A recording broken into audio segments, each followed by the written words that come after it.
10 idées sur la relation d'aide, deuxième partie. J'évoquais la semaine dernière un certain nombre d'idées que je rappelle ici brièvement. Il y a un besoin irrépressible chez tout être humain d'être reconnu, accepté, valorisé. 2, ce n'est pas le traumatisme comme événement extérieur qui est déterminant pour l'être humain, mais sa résonance à l'intérieur. 3, aider, c'est offrir à quelqu'un un espace de liberté de parole. 4, la personne en difficulté doit pouvoir aller mieux un jour sans vous, sans nous, sans dépendance. 5e idée, une des difficultés de l'aide, c'est que l'on n'a ni la maîtrise du but, ni celle de l'itinéraire en tant qu'aidant. Je poursuis. 6e idée, un problème, c'est comme un objet, peu importe la dimension du problème, dès que l'on est dedans, c'est grand. Je suis confronté à une collègue, un ami, une amie ou une personne qui sollicite de l'aide, qui est en situation de violence conjugale.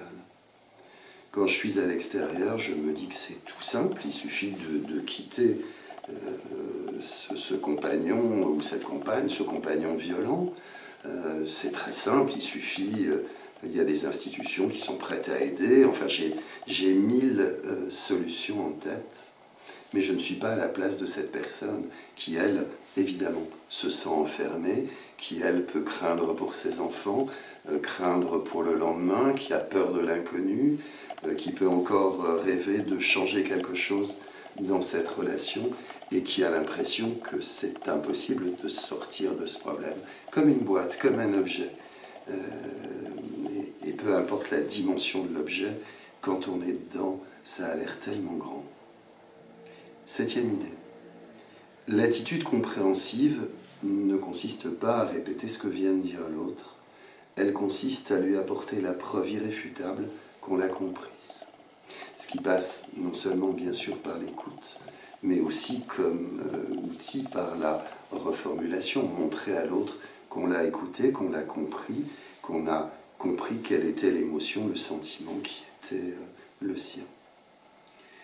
Je pense que j'en suis maintenant à la 8e idée. J'espère ne pas me tromper dans cette liste. Parler et écouter en même temps n'est pas possible.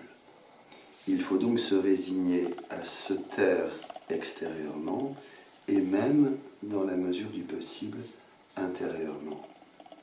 Se taire extérieurement, tout le monde comprendra qu'on ne peut pas écouter et parler en même temps.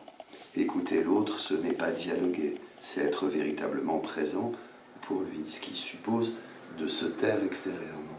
Le plus compliqué, c'est de se taire intérieurement, c'est de faire taire en nous cette petite musique qui accompagne le fait d'écouter l'autre. On est en situation de le juger ou de la juger, ou de se dire moi à sa place, ou d'interpréter les choses, de leur trouver une autre signification, ou déjà de questionner et de se questionner. Et moi, qu'est-ce que je ferais dans cette position? Qu'est-ce que je pourrais lui conseiller? Ou l'envie de rassurer l'autre. Bref, on n'écoute pas véritablement puisqu'on se parle intérieurement. Et il faudrait donc à la fois se taire extérieurement, mais aussi intérieurement pour écouter véritablement. 9e idée sur la relation d'aide, lorsque l'on aide, avoir raison ne sert à rien. Ce qui importe, c'est ce que l'autre trouvera comme solution. Et on peut être persuadé qu'on a raison, peut-être que l'avenir nous donnera raison, mais en réalité, ce n'est pas de ça dont il s'agit.